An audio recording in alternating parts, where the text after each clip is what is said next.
गोपालगंज के बैकुंठपुर से मनजीत सिंह जदयू से बगावत करके निर्दलीय ही चुनावी मैदान में कूद पड़े हैं और जनता का अपार समर्थन भी इनके साथ है। यहां राजद के प्रेम शंकर और भाजपा के मिथिलेश तिवारी का भारी मतों से हारना तय है। देखिए ये खास खबर।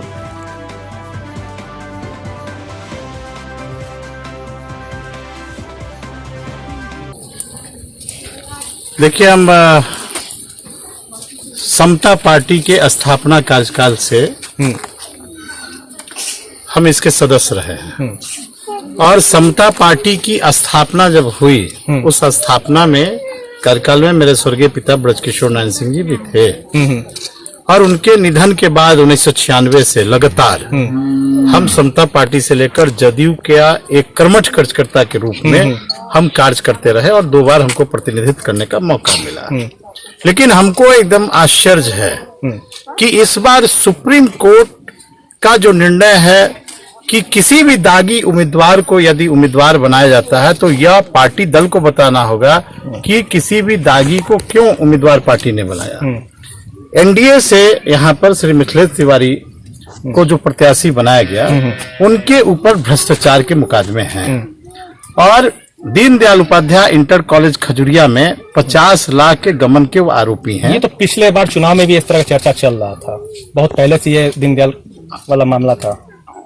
मेरा कहना है कि यह एनडीए की सरकार भ्रष्टाचार में 0 टॉलरेंस की बात करती है। क्राइम, करप्शन, कम्युनल भ्रष्टाचार पर रोक।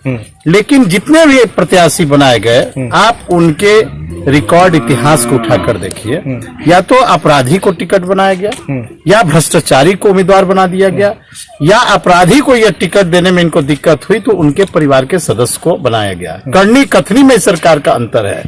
इलाके में बाढ़ की समस्या है और बाढ़ में गरीबों को अब तक 6000 की राशि नहीं मिली, गृह क्षति नहीं मिला, फसल की क्षति नहीं मिली। तो हम जनप्रतिनिधि, हम जनता का प्रतिनिधित्व करते हैं, न कि सरकार की प्रतिनिधित्व करते हैं। और जनप्रतिनिधि की हैसियत से लोगों की जो आवाज थी हमने उसको दिल से सुना और समझा और हमने फैसला किया कि इस बार हम निर्दलीय चुनाव लड़ेंगे। एनडीए की जो सरकार है जहां जदयू भाजपा मिलकर चुनाव लड़ रही है, तो क्या आपको ये लगता है कि ये फैसला से बिल्कुल आप खुश नहीं है? एनडीए अब रहा कहाँ जी, अब तो लोजपा एनडीए से अलग है।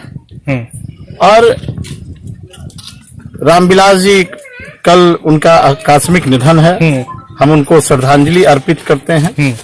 लेकिन चिराग पासवान जी लगातार नीतीश कुमार जी का विरोध कर रहे थे और वहीं पर उन्होंने अपना उम्मीदवार दिया जहां जनता दल यू के उम्मीदवार थे। उनका तो साफ तौर पर कहना है कि जहां जदयू लड़ेगी वहां लोजपा को ही। लोजपा आज भी दिल्ली में एनडीए में शामिल है और बिहार में शामिल नहीं है। यहाँ नीतीश कुमार को हराने के लिए हर जगहों पर लोजपा ने अपना उम्मीदवार खड़ा रखा है और भाजपा के सहमति से यह उम्मीदवार खड़ा किया जा रहा है कि अगली बार किसी हालत में यह सरकार को परिवर्तित कर देना है। यह भारतीय जनता पार्टी की अपनी अंदरूनी रणनीति है। तो अब बिहार के अंदर एनडीए रहा नहीं। तो एक चीज आप मंजी जी ये बता दीजिए कि जिस तरह से जदयू से आप बहुत ही वरीय एक कार्यकर्ता रूप में रहे, विधायक भी रहे, ऐसा निर्दलीय जो प्रत्याशी अब बन के बैकुंठपुर विधानसभा में आप फैसला मन बनाया है, जनता का समर्थन मिल रहा है, तो क्या लग रहा है कि बैकुंठपुर जो विकास जो पहले हो चुका था बिल्कुल जो धरातल पर नहीं रहा अभी तक? देखिए, इस 5 साल में कोई विकास नहीं हुआ। 2017 में तटबंध टूटा, 2020 में इसी बैकुंठपुर का 8 तटबंध ध्वस्त हो गए।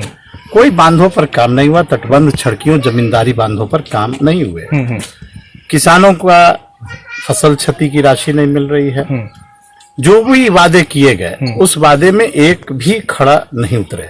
या तो सरकार नहीं उतरी या तो जो यहाँ के विधायक निर्वाचित हुए जिन वादे पर वह विश्वास पर खड़ा नहीं उतरे। उन्होंने कहा था कि सलेमपुर घाट पर हम एक गंडक में पुल बनाएंगे जो गोविंदगंज से जुड़ेगा, वो नहीं बना। उन्होंने कहा कि हम विद्युत सौदागिरी बना देंगे, नहीं बने। उन्होंने कहा था कि डुमरिया के टूटे हुए पुल को हम निविदा हो गया, टेंडर हो गया, हम बना देंगे, नहीं बने।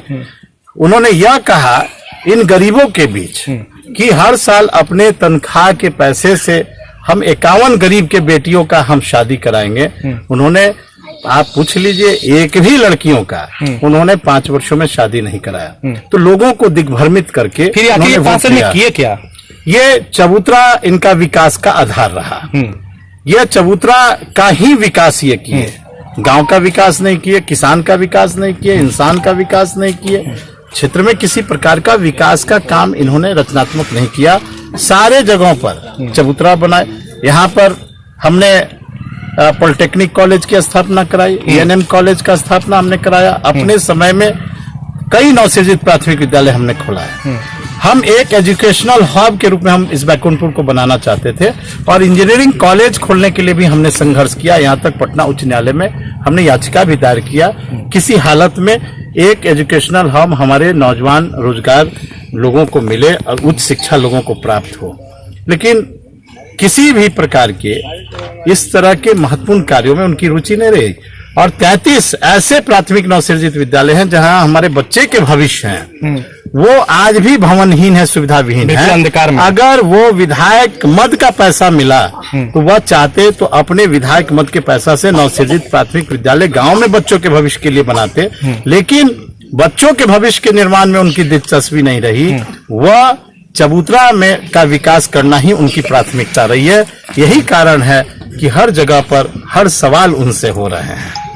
एक सवाल, आप चुनाव को लेकर के अपने क्षेत्र की जनता से क्या कुछ अपील करना चाहेंगे? देखिए, हमने जनता की सेवा की है, 10 साल विधायक के रूप में भी हम किए और अपने राजनीति के 24 वर्षों में भी हम हारे या और जीते, हम जनता के बीच खड़े रहे और लोगों का विश्वास हम पर बहुत बढ़ा है। आप जन समर्थन भी देख रहे हैं। चूंकि हम हारने के बाद भी हम एक जनसेवक के रूप में लोगों के बीच हम सेवा करते रहे हैं। इस बार जो बाढ़ आया गोपालगंज जिला में, सबसे ज्यादा प्रभावित अगर हुआ है तो बैकुंठपुर और बरौली। तो बैकुंठपुर जो विधानसभा जो क्षेत्र है सबसे ज्यादा प्रभावित, तो लोगों के बीच में जा रहे हैं, सबसे विकट समस्या क्या दिख रहा है जो लोगों के साथ इस चुनाव में खास मुद्दे बन सकते हैं? देखिए, 2-3 मुद्दे हैं। एक तो बाढ़ की समस्या है। जिस बाढ़ के कारण लोग का जनजीवन प्रभावित हो गया, गरीब मर रहे हैं, गरीब भूखे मर रहे हैं, किसान का फसलों का नुकसान एक एक नहीं, धान का, मक्का का, अब गेहूं का भी उत्पादन होना संभव नहीं है। तो किसान परेशान, गरीब परेशान और किसी प्रकार का लोगों को राहत अब तक नहीं मिल पा रहा है। बाढ़ के समय में भी पॉलिथीन की व्यवस्था नहीं हुई, खाना का इंतजाम जहां महीनों भर पानी रहा वहां 4 दिन 5 दिन भोजन का हुआ। इसके कारण भी लोगों का आक्रोश है। दूसरी महत्वपूर्ण बात है कि 50 ऐसे गांव इस बैकुंठपुर में हैं जो असर्वेक्षित भूमि के नाम पर ये राज्य सरकार ने उसके आज तक सर्वेक्षण नहीं कराई, उसके रजिस्ट्री पर भी रोक लगा दिए गए, जिसको लेकर आम पूरा आवाम किसान त्रस्त है कि सरकार ने हमारे जमीन को यह साबित कर दिया कि जितनी भी असर्वेक्षित जमीन है वह किसानों का जमीन नहीं है, रैयतकारों का जमीन नहीं है, बल्कि यह जमीन सरकार की जमीन है। किसानों की समस्या यहाँ पर है, कहीं भी कृषि इनपुट सब्सिडी का किसानों का लाभ नहीं मिला, गन्ना बीज अनुदान का पैसा 4 वर्षों से नहीं मिल रहा, जबकि बजट में उसके प्रावधान है। इसके अलावे बजट में प्रावधान रहते स्कूलों में बच्चों का ड्रेस का पैसा, पोशाक का पैसा, ये भी प्राप्त नहीं हो रहा। ठीक है मंजी जी, आपको एक सेकंड यही रोकेंगे। हमारे साथ जो जन समर्थन इनके साथ है, लोगों का एक उमार बन के आया है हमारे साथ, यहाँ स्थानीय लोग हैं और यहाँ के आम जन भी है। क्या कहना चाहते हैं इस वक्त बैकुंठपुर विधानसभा का जो इतिहास रहा और क्या इस वक्त मूड बनाया आप लोगों ने? हम लोग तो भाई मंजीत सिंह के साथ में है और ये जो है हम लोग के अभी जो विधायक है एक बार भी किसी गांव में नहीं आए हैं, इसलिए हम लोग के गांव में पूरा आक्रोश है। हम लोगों को वोट नहीं देंगे, काम भी नहीं किए हैं, जो भी चबूतरा कहीं कहीं बनाए वो भी धंस गया है, टूट गया है, कोई विकास का काम नहीं हुआ है। अगर मंजीत जी को आप लोग चुनाव जिता देते हैं, विधानसभा में भेज देते हैं, तो क्या बनाया आपने, क्या देखे हैं बैकुंठपुर विधानसभा के लिए? ये जब इसके पहले जीते थे 2010 में तो बहुत काम किए थे, बागला घाट पुल बनवाए थे, 70 घाट पुल बनवाए थे, रजिस्ट्री ऑफिस हम लोग के लिए मोहम्मदपुर में बनवा दिए। पहले गोपालगंज जाना पड़ता था, यहाँ से 50 किलोमीटर दूर, अभी यहाँ से हम लोग कहीं चूक हो गया, बहुत चूक हुआ हम लोगों से, वो चूक अब हम लोग नहीं करेंगे। ठीक है, तो नाम बताइए। संतोष कुमार दास। चलिए मंजीत सिंह से अभी और हम चीज जानते हैं, एक सेकंड। और यहाँ पर स्थानीय यहाँ के इनके समर्थक हैं, क्या कुछ कहना चाहेंगे इस वक्त बैकुंठपुर में? क्या वाकई बदलाव के मूड में जनता है? निश्चित रूप से है। किस तरह का आप लोग सोच रहे हैं कि अगर मंजीत सिंह जीतते हैं तो क्या इनसे काम आप लोग कराना चाहते हैं, जो आप लोग को अधूरा एक सपना है, जो विकास बिल्कुल रुका हुआ, समस्या बहुत अनगिनत है। मंजीत सिंह यहाँ से बैकुंठपुर से 1977 से इनके पिताजी जुड़े हुए हैं। यहाँ पर आर्थिक जो व्यवस्था है किसान का बाढ़ से त्राहिमाम है। यहाँ पर 6,000 रुपया नहीं मिल रहा है। आज जो वर्तमान विधायक है मिस्टेक तिवारी, वो आज तक इस क्षेत्र में नहीं आया। नहीं, उनका तो नाम मिस्लेश तिवारी है ना? नहीं, मिस्टेक तिवारी है। हम लोग मिस्टेक तिवारी नाम रखे। आज तक पब्लिक में इस क्षेत्र में आज तक मुलाकात नहीं की है। आम जनता से पहचान भी नहीं है उनको। मंजीत जी जिस तरह से लोगों के बीच में जा रहे हैं, काफी समस्या है, लोग का एक समर्थन आपके तरफ जुट गया है। क्या लगता है कि निर्दलीय प्रत्याशी होने के बाद भी वो दमखम दिखेगा इस चुनाव में? निश्चित रूप से जो जन समर्थन है और इस सरकार के प्रति आक्रोश है, यह सरकार भी जाएगी इस बार और निर्दलीय के रूप में जनता का आशीर्वाद हुआ जीतेंगे। झारखंड में जिस तरह से आप तो बिल्कुल बगावत कर रहे हैं। बगावत नहीं, जनता का समर्थन है, जनता की आवाज है जो आप सुन रहे हैं।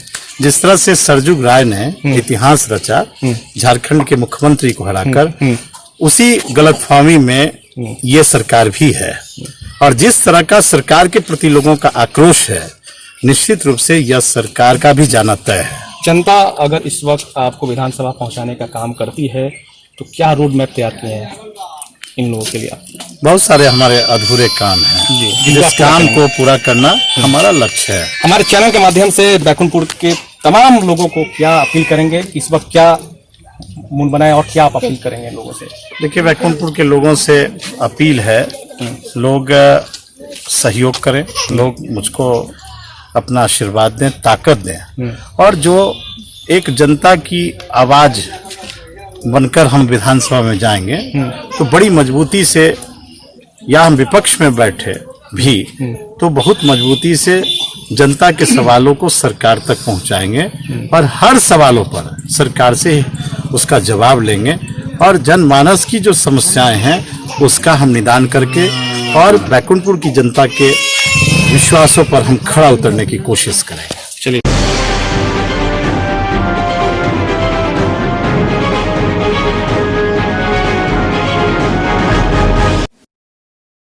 YouTube ऐप पर घंटी बजाओ, हर खबर की अपडेट पाओ।